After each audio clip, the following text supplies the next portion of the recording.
Did you know, despite being younger than Solid Snake, Solidus aged a lot faster than his older brothers? Although the game never explicitly explains why, it does give a few hints. Unlike Solid, who only started aging rapidly just before MGS4, as evident by Liquid's age being in his early teens in the Phantom Pain, which is normal considering their birthdays. Solidus, on the other hand, at this time was already training Raiden and old enough to be considered his godfather, presumably around his mid-20s physically, which is evident since Raiden didn't recognize him in MGS2, probably from the rapid aging. You know me? You don't remember? MGS2 also shows Solidus as president in 2001, but again he looks much older for his age in this pic. Compare that to Solid being 35 in MGS1 but still looking much younger. That's because Solidus was the perfect clone of Big Boss. So after Big Boss left the Patriots following the Terrible Twins project, they quickly needed a replacement, which is probably why Solidus was modified to age twice as fast from birth. In fact, Naomi said the clones of Big Boss are all genetically modified to age faster eventually as a failsafe. This is just one of many mysteries about the Metal Gear saga we're gonna try solving. Throughout the saga, Solid Snake consistently has brown hair, which raises the question, why does Liquid have blonde hair? Some say it's a little bit of Eva's DNA slipping in since she gave birth to them, but Eva was only the surrogate mother, which babies don't get DNA from. In fact, Solid and Liquid are technically half Japanese since the fertilized egg came from Dr. Clark's Japanese assistant. But interestingly, during the briefing of MGS1, Solid Snake actually had blonde hair, which nearly made him look exactly the same as Liquid when they showed him on screen. His skin tone is different, but otherwise you two are exact duplicates. I need to borrow your scissors. I don't want to be mistaken for the leader of the terrorists. This could mean that Kojima originally wanted Big Boss's hair to be blonde, with his clones sharing the same features but was scrapped later on to give Liquid and Solid's design a stark contrast. This makes even more sense since Liquid is confirmed to have the dominant genes at the end of MGS1. Until the very end, Liquid thought he was the inferior one.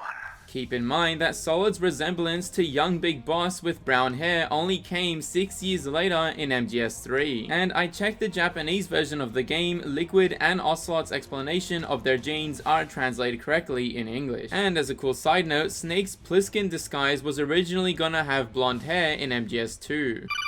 In the prologue of MGS4, Solid Snake is saluting a gravestone, being a direct callback to MGS3, but the prologue intentionally shades out the stone to cover its identity. We know it's not the boss's because Solid didn't know who she was until Eva explained Snake Eater's story in Act 3. He believed that was what the boss wanted. The boss? The boss was a legendary hero from the Second World War. But in the epilogue, when Solid revisits the graveyard, the tombstone's writing is revealed to be, in fact, Big Boss's, which was placed right next to the boss's tombstone with flowers already given by her pupil just moments prior. Although it's not clear why Solid would want to visit his grave in the prologue, it could have been just a newfound respect and connection to his former master as he was figuring out the rapid aging process. Some fans also think that the Phantom Pain retconned this to be Venom's grave, but I'll let you guys be the judge of that down below. After taking out one of the Frog Unit soldiers, you'll see them get engulfed with this blue aura and fry up. Although it might look like their souls leaving their bodies, this is actually their nanomachines combusting after being killed, which is why their bodies fry up and carbonate from the inside. The exact reason why this happens isn't clear, but it could be to hide their identities, or just their high concentrate of nanomachines in their bodies malfunctioning after being damaged. Regular PMC soldiers don't do this, so it must be one of the two reasons. The blue aura actually stays during Screaming Mantis's fight, which is their remaining nanomachines flaring up in their cremated corpse, waiting to be controlled by Mantis's psychokinesis orb. Even though alive soldiers during this fight don't have the same aura, we know it's the nanomachines because grabbing and jabbing them with the syringe temporarily shuts their nanomachines down, which disables Mantis's control. This is also an easy way to get Meryl out of danger so she doesn't keep getting flung right in front of your aim. Just like in MGS4, Raiden has a few barcodes and markings on his body in MGS2, which has made some believe that Raiden was a cyborg ever since his first appearance in Sons of Liberty. But this isn't true. Although the Patriots had already changed all his regular blood with artificial white blood that included nanomachines to improve performance, as well as cerebral implants that suppressed his memories of childhood, otherwise he was fully human in MGS2. Plus, the game never really states the reasons for these tattoos. According to more detailed imagery created by fans, they just seem like scanning points for VR training, but visually it kinda symbolizes the Patriots' ownership of Raiden like a product, and a possible foreshadowing of his future fate of becoming a cyborg by the sick experiments of the Patriots. And some tattoos, like the one on his chest, are completely missing in MGS4, which also confirm his replaceable cyborg parts.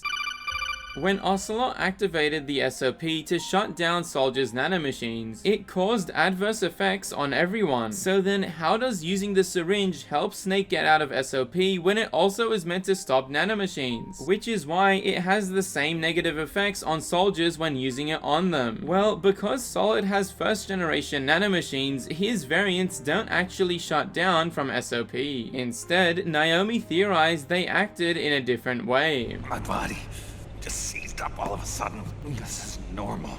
It's not my joints or muscles. The first generation were never ID registered, so they don't react in the same way as the SOP nanomachines. They may be interfering with your body and with your heart. Which sadly kept happening throughout the game after his first contact with SOP. So, when Snake jabs himself with the syringe, they suppress his Gen 1 nanomachines from flaring up, which is causing cardiac and other muscle problems. But regular soldiers with newer nanomachines are using it to regulate their emotions and combat senses. So, a sudden shutdown causes all the suppressed emotions and feelings to quickly flood back, causing intense shell shock and other mental damage. But things get a bit trickier with Naomi. Her and Ocelot clearly weren't affected by SOP, so they probably had some special immunity to the test. But like Snake, she constantly takes the syringe whenever her body starts flaring up throughout the game, which must mean her nanomachines cause a similar reaction. The only problem is that she also has cancer, so suppressing her nanomachines too much will cause it to spread and kill her, which is what happened at the end of Act 4.